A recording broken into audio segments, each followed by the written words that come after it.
Hello everybody, नमस्कार। कैसे हैं आप? मैं प्रेम सिंह हमारे स्टडी चैनल पर आपका स्वागत करता हूं। आज हम बात कर रहे हैं मौर्य साम्राज्य के बारे में।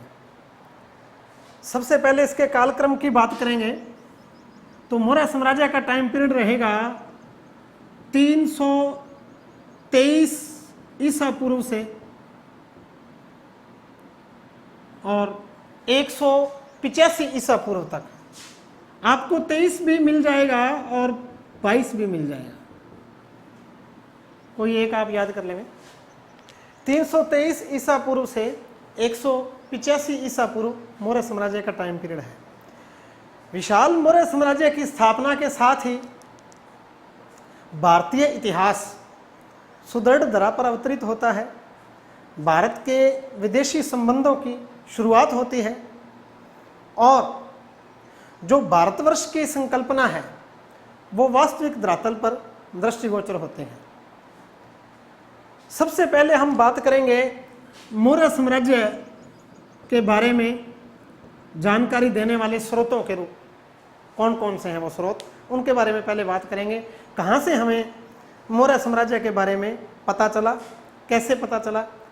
तो सबसे पहले ऐतिहासिक ग्रंथों की बात करें, साहित्यिक स्रोतों की बात करें तो साहित्यिक स्रोतों में सबसे महत्वपूर्ण अर्थशास्त्र,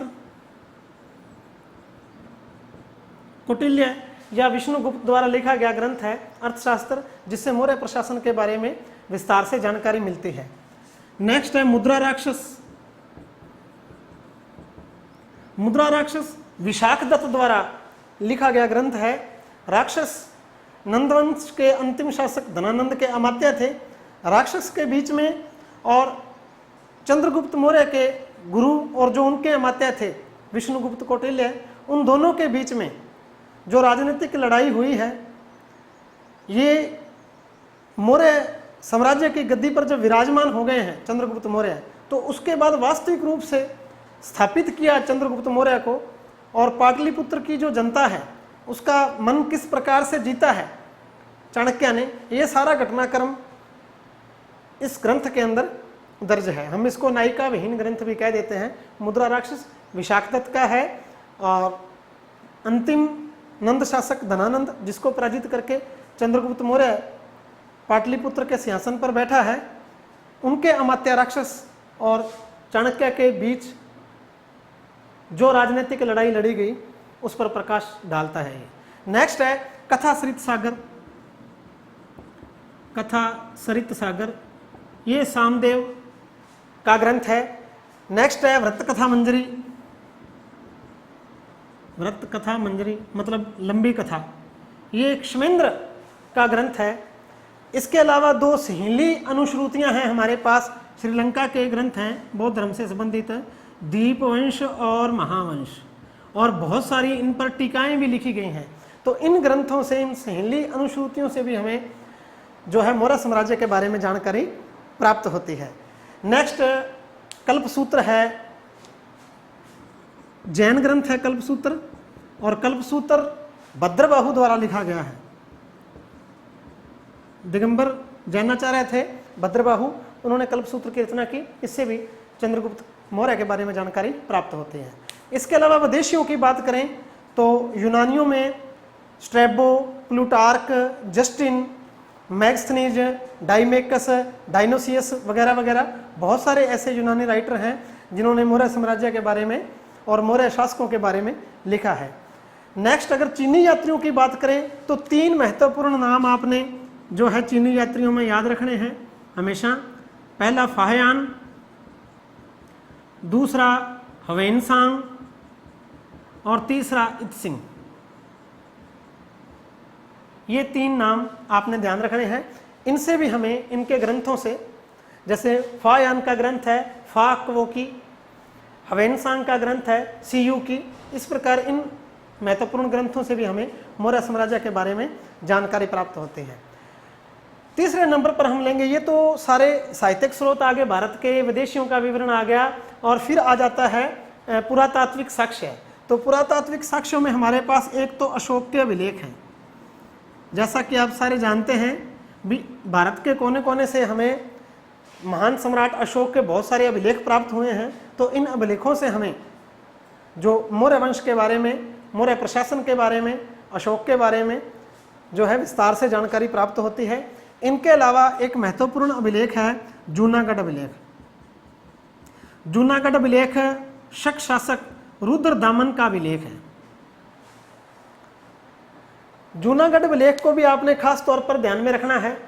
मौर्य साम्राज्य के बारे में जानकारी का ये भी एक स्रोत है। इसकी खासियत क्या है? जूनागढ़ अभिलेख संस्कृत का सबसे प्राचीनतम अभिलेख है, पहली बात। दूसरी बात, सम्राट चंद्रगुप्त मौर्य की जो चंद्रगुप्त नामक संज्ञा है, उसका प्रथम अभिलेखीय साक्ष्य जूनागढ़ से प्राप्त होता है। दोबारा से मैं रिपीट कर रहा हूं, चंद्रगुप्त मौर्य की चंद्रगुप्त नामक जो संज्ञा है, उसका प्रथम अभिलेखीय साक्ष्य हमें जूनागढ़ अभिलेख से प्राप्त होता है। इससे ज़्यादा प्राचीन कोई अभिलेख ऐसा नहीं है जिस पर हमें चंद्रगुप्त मौर्य लिखा हुआ मिले। अन्य नामों से साहित्यिक स्रोतों में संबोधित किया गया है, वो अलग है। अभिलेखों में सबसे फर्स्ट यही है, ध्यान रखना है। शक शासक था रुद्रदामन, मौर्यों के बाद इसका टाइम पीरियड आएगा भी, गुप्तों से पहले आएगा।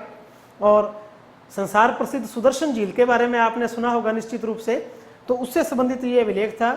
अशोक का एक प्राचीन शिलालेख था, उसी के ऊपर ये अभिलेख खुदवाया गया है। और इसी जूनागढ़ अभिलेख पर ही बाद में गुप्त शासकों के अभिलेख भी हमें प्राप्त होते हैं। तो ये सब स्रोत थे जो मौर्य साम्राज्य के बारे में हमें जानकारी देते हैं। भी हमने प्रमुख स्रोतों की बात की है। भी इसके अलावा भी बहुत सारे ग्रंथ, अगर बात करें ऐतिहासिक ग्रंथ हम मानते हैं, जैसे कलहन की राजतरंगिणी, ये रह गया है, बात नहीं की हमने इसकी। कलहन आ जाता है, राजतरंगिणी। मैंने इसका जिक्र इसलिए किया है क्योंकि जो विदेशी विद्वान हैं, इतिहासकार हैं, वो इसे एकमात्र ऐतिहासिक ग्रंथ मानते हैं भारतीय ग्रंथों में से। बाकियों को साहित्यिक स्रोत मानते हैं, ऐतिहासिक नहीं मानते हैं। इसमें पूरा इतिहास क्रमबद्ध तरीके से लिखा गया है। और कलहन ने जो अशोक को कश्मीर का शासक बताया है, हम आगे जब अशोक पढ़ेंगे तो डिटेल से बात करेंगे। तो कहने का मतलब कलहन की राजतरंगिणी से भी हमें मौर्य साम्राज्य के बारे में जानकारी प्राप्त होती है।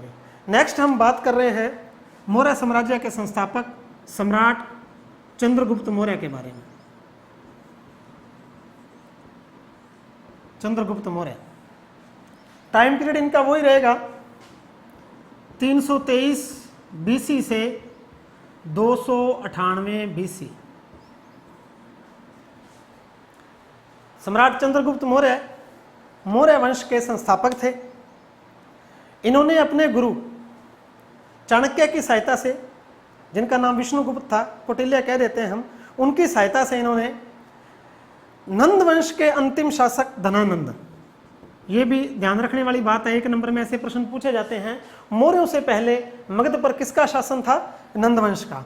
और वो कौन सा शासक जिसको पराजित करके चंद्रगुप्त मौर्य सिंहासन पर विराजमान हुए? तो धनानंद। धनानंद एक शक्तिशाली शासक था। इसको अपने गुरु की सहायता से चंद्रगुप्त मौर्य ने पराजित किया और मगध के सिंहासन पर, जिसकी राजधानी क्या है? पाटलिपुत्र, पाटलिपुत्र पर अधिकार किया और अखिल भारतीय साम्राज्य की स्थापना की। पहले सीधे भी प्रयास किए, लंबी चौड़ी कहानियां हमें सुनने को मिलती हैं भी किस प्रकार जब चंद्रगुप्त मौर्य और उनके गुरु जो नंद शासक के खिलाफ संघर्ष कर रहे थे, लेकिन उनको सफलता नहीं मिल रही थी। एक दिन एक गांव के बाहर एक बुढ़िया की कुटिया के अंदर वो जाते हैं खाना खाने के लिए, तो वहाँ एक कहानी हमें सुनने को मिलती है। वो अपने बच्चे को बता रही है भी चंद्रगुप्त मौर्य जो है वो एक साथ आक्रमण कर रहा है पाटलिपुत्र पर। उसको चाहिए भी पहले जो सीमावर्ती इलाके हैं उनको जीते और फिर मगध पर आक्रमण करे। तो यूँ एक पूरी लंबी चौड़ी गाथा हमें मिलती है। कहने का मतलब जब उन्हें मगध में सफलता नहीं मिली तो फिर चंद्रगुप्त मौर्य ने शुरुआत की उत्तर पश्चिम सीमा प्रांत से। भारत की उत्तर पश्चिम सीमा प्रांत, जहाँ वर्तमान पाकिस्तान का इलाका है, वहाँ जैसा कि आपको ध्यान है मौर्य साम्राज्य की स्थापना से पूर्व सिकंदर महान ने भारत पर आक्रमण किया था और पोरस वगैरह बहुत सारे शासकों से वहाँ उनकी जो युद्ध हुए, लेकिन सतलुज को उन्होंने पार नहीं किया और सिकंदर वापस लौट गए और रास्ते में उनकी मृत्यु हो गई। जिन प्रदेशों को सिकंदर ने जीता था तो वहाँ अपने उत्तराधिकारी नियुक्त किए थे अब यहाँ से चंद्रगुप्त मौर्य ने शुरुआत की है, वहाँ जो सिकंदर के उत्तराधिकारी हैं उसके द्वारा नियुक्त किए गए क्षत्रप हैं, अपने जैसे भारतीय व्यवस्था के अंदर हम कह देते हैं भी प्रांतों के अंदर कुछ प्रांतपति वगैरह या इस प्रकार से अधिकारी कह देते हैं नियुक्त किए हैं, तो यूनानी उनको क्षत्रप कहते थे। क्षत्रप प्रणाली वहाँ लागू थी। तो जो क्षत्रप नियुक्त किए गए थे सिकंदर के द्वारा, उनको पराजित करके वहाँ से चंद्रगुप्त मौर्य ने भगाया है। और इसमें स्थानीय लोगों को की उन्होंने सहायता, देखो उन्होंने ये, जब आप क्रमबद्ध तरीके से इतिहास को पढ़ोगे तो हमें पता चलता है कि उत्तर पश्चिम सीमा प्रांत में रहने वाली जो जातियां हैं वो सारी युद्ध प्रिय हैं। तो वहाँ के लोगों को भड़काया है उन्होंने, अपनी स्वतंत्रता के लिए भी हमें संघर्ष करना चाहिए, और इस प्रकार एक विशाल सेना इकट्ठी की है चंद्रगुप्त मौर्य ने। और जो यूनानी वहाँ थे वहाँ से उनको भगा के सबसे पहले उत्तर पश्चिम सीमा प्रांत पर अधिकार किया है। फिर वहाँ से एक विशाल सेना एकत्रित करके और मगध पर आक्रमण किया है। जैसे प्लूटार्क कहता है, यूनानी राइटर है प्लूटार्क लिखता है भी चंद्रगुप्त मौर्य ने 6 लाख की सेना लेके पूरे भारत पर आक्रमण किया और उसको जीत लिया। ये उसकी कोटेशन हमें मिलती है। तो कहने का मतलब एक अखिल भारतीय साम्राज्य की स्थापना चंद्रगुप्त मौर्य द्वारा की गई। आगे आने वाले समय में 305 बीसी में, ये टाइम ध्यान रखना भी आप, 305 बीसी में मैसिडोनिया के शासक, 305 बीसी के अंदर मैसिडोनिया के जो शासक हैं उनके साथ युद्ध होता है सम्राट चंद्रगुप्त मौर्य का, और इनका नाम हमें मिलता है सेल्यूकस। सेल्यूकस चंद्रगुप्त मौर्य का सेल्यूकस जो है सिकंदर का उत्तराधिकारी है, और चंद्रगुप्त मौर्य के साथ 305 बीसी में इसका युद्ध होता है। इस युद्ध में सम्राट चंद्रगुप्त मौर्य विजयी हुए और उन्होंने सेल्यूकस को संधि के लिए बाध्य किया। इस युद्ध के बाद जो संधि हुई उसका विवरण हमें यूनानी ग्रंथों के अंदर मिलता है। पहली शर्त यह थी भी सेल्यूकस ने अपनी पुत्री हेलेना, नाम आता है, अपनी पुत्री हेलेना का विवाह मौर्य सम्राट के साथ किया, और 4 क्षेत्र जिनका नाम हमें मिलता है एरिया, अराकोसिया, जेड्रोसिया और पेरिपेमिसडाई, ये चारों क्षेत्र जो हैं दहेज में दिए हैं चंद्रगुप्त मौर्य को, और बदले में चंद्रगुप्त मौर्य ने भेंट में 500 हाथी सेल्यूकस को भेंट किए हैं। तो बड़ा इंपॉर्टेंट ये घटनाक्रम है। देखो आपको ध्यान होगा, आपने पिछले वीडियो के अंदर हमने बात की थी, जिस प्रकार ऋग्वेद के अंदर हम 10 राजयुद्ध की बात करते हैं ना, बड़ा इंपॉर्टेंट घटनाक्रम हम उसको कहते हैं। उसी प्रकार से ये 305 बीसी में जो सेल्यूकस और सम्राट चंद्रगुप्त मौर्य के बीच में जो युद्ध हुआ है ये इंपॉर्टेंट है भी। और महत्वपूर्ण बिंदु इसके क्या हैं भी, इस युद्ध से पहली बार भारत के विदेशियों से संबंधों की, कूटनीतिक संबंधों की शुरुआत होती है, और पहला अंतर्राष्ट्रीय विवाह भी हम कह सकते हैं, हेलेना का विवाह मौर्य शासक के साथ किया जाता है। और प्लस 4 क्षेत्रों की बात हमने की है, एरिया, जेड्रोसिया,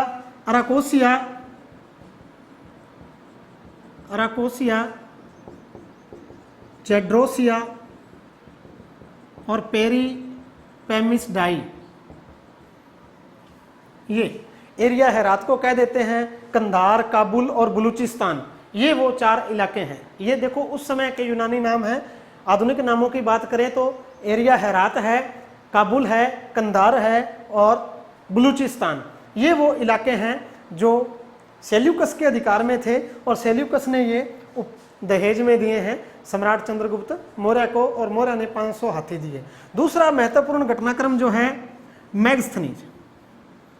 मैगस्थनीज एक यूनानी राजदूत है सेल्यूकस का। इसको चंद्रगुप्त मौर्य के दरबार में अपना राजदूत नियुक्त किया सेल्यूकस ने। दोबारा सुनना, मैगस्थनीज कौन है? यूनानी शासक सेल्यूकस का राजदूत है चंद्रगुप्त मौर्य के दरबार में। ये काफ़ी समय तक भारत में रहे, और फिर इन्होंने अपने एक्सपीरियंस के आधार पर जो ग्रंथ लिखा उसका नाम है इंडिका। इंडिका ग्रंथ मैगस्थनीज के द्वारा लिखा गया। हालांकि वर्तमान में जो है ये ग्रंथ उपलब्ध नहीं है इंडिका, लेकिन इसके बहुत सारे जो अंश हैं वो हमें बाद के जो यूनानी लेखक हुए उनके ग्रंथों में उपलब्ध हैं। उन सबको एक जगह इकट्ठा करके वर्तमान समय के अंदर इनका अंग्रेजी में ट्रांसलेट करके और एक रूप देने की कोशिश की गई है। इसी इंडिका से हमें जो है मौर्य साम्राज्य के बारे में, पाटलिपुत्र नगर की व्यवस्था के बारे में, मौर्यों के प्रशासन के बारे में, उनकी सेना के बारे में, सम्राट चंद्रगुप्त मौर्य के बारे में वगैरह वगैरह हमें विस्तार से जानकारी मिलती है। और एक ध्यान देने वाली बात आपको बता दूं, जो ये ग्रंथ है इंडिका मैगस्थनीज का, तो यहाँ हमें चंद्रगुप्त मौर्य नाम नहीं मिलता है, ना पाटलिपुत्र मिलता है। तो फिर हमें क्या नाम मिलते हैं? जिस प्रकार से ये मैंने आपको बताया भी, हरात, काबुल, कंधार और बलूचिस्तान ये 4 इलाके हैं, लेकिन तात्कालीन नाम हमें मिलता है एरिया, अराकोसिया, जेड्रोसिया और पेरिपेमिसडाई। उसी प्रकार सम्राट चंद्रगुप्त मौर्य का जो यूनानी स्रोत हैं उनमें नाम मिलता है सेंड्रोकोट्स, सेंड्रोकोट्स, यहाँ नाम मिलेगा सेंड्रोकोप्टस। तो सेंड्रोकोट्स जो नाम है ये हमें मिलता है सम्राट चंद्रगुप्त मौर्य का। पहली बार सर विलियम जेम्स ने ये समीकरण सेट किया भी, ये जो यूनानी ग्रंथों के अंदर बार बार सेंड्रोकोट्स का जिक्र आता है, ये सेंड्रोकोट्स कोई और नहीं है, ये सेंड्रोकोट्स कौन है? ये सम्राट चंद्रगुप्त मौर्य है। और पाटलिपुत्र के लिए यूनानी ग्रंथों में पोलीब्रोथा नाम हमें जो है मिलता है। तो इस प्रकार उन्होंने अपनी तरफ से नाम लिखे हैं, लेकिन बाद में विद्वानों ने जो है हमारे यहाँ के ग्रंथों का अध्ययन किया, वहाँ यूनानी ग्रंथों का अध्ययन किया, फिर ये सारे समीकरण सेट करने का काम किया है विलियम जेम्स द्वारा। भी सेंड्रोकोट्स जो है वो कोई और नहीं है, सम्राट चंद्रगुप्त मौर्य है। तो इस प्रकार सम्राट चंद्रगुप्त मौर्य ने एक विशाल मौर्य साम्राज्य की स्थापना की, भारत को एकता के सूत्र में बांधा, राजनीतिक रूप से उसका एकीकरण किया और एक सुदृढ़ और संपन्न राज्य की न केवल स्थापना की बल्कि उसको एक मजबूत केंद्रीय प्रशासन भी दिया है। अगर साम्राज्य की बात करें तो छोटा सा मैप बना के हम देख लें। सम्राट चंद्रगुप्त मौर्य का साम्राज्य उत्तर पश्चिम सीमा प्रांत में काबुल, कंधार, पश्चिम में बलूचिस्तान, ये उनकी सीमाएं थे। और दक्षिण में उत्तरी जो कर्नाटक है वहाँ तक, पूर्व में बंगाल की खाड़ी या मगध से लेके और पश्चिम में गुजरात के काठियावाड़ तक ये जो विशाल साम्राज्य है इसकी स्थापना चंद्रगुप्त मौर्य द्वारा की गई है। दोबारा ध्यान रखना, वर्तमान अफगानिस्तान से लेके उत्तरी कर्नाटक और बंगाल की खाड़ी से जो है काठियावाड़ गुजरात में है, वहाँ तक मौर्य साम्राज्य की सीमाएं थी। तो इस विशाल मौर्य साम्राज्य में केंद्रीकृत प्रशासनिक व्यवस्था हमें देखने को मिलती है। देखो 2 तरह की होती है हमें, जिस प्रकार बाद के गुप्त शासकों में या उसके बाद के राजपूत शासकों में जैसा हम सत्ता का विकेंद्रीकरण देखेंगे वैसा विकेंद्रीकरण नहीं था। मौर्यों के समय में एक मजबूत केंद्रीकृत व्यवस्था थी, पूरे की पूरी जो शक्तियां हैं वो केंद्र में सम्राट के पास थी और अपनी शासन व्यवस्था अपने गुरु जो है कौटिल्य, जिनको चाणक्य कह देते हैं, उनकी सहायता से एक मजबूत प्रशासन के अंतर्गत चंद्रगुप्त मौर्य द्वारा चलाई गई। अपने शासन के अंतिम दिनों में जो सम्राट चंद्रगुप्त मौर्य हैं वो दक्षिण भारत की तरफ चले जाते हैं। ऐसा स्रोतों में वर्णन है भी, सम्राट चंद्रगुप्त मौर्य के अंतिम समय में मगध के अंदर भीषण अकाल पड़ा और उस अकाल के समय में उन्होंने अपने पुत्र बिंदुसार को मगध का शासक बनाया और स्वयं जो जैन मुनि भद्रबाहु के साथ कर्नाटक में श्रवणबेलगोला चले गए। वहाँ चंद्रगिरी नाम से पहाड़ी है, उसी पहाड़ी पर उन्होंने तपस्या की और फिर संथारा पद्धति से अपना शरीर त्याग दिया और 198 बीसी के अंदर 298 बीसी के अंदर जो है चंद्रगुप्त मौर्य की मृत्यु हो गई। बिंदुसार के बारे में हम नेक्स्ट वीडियो में पढ़ेंगे। अभी के लिए इतना ही। Thank you.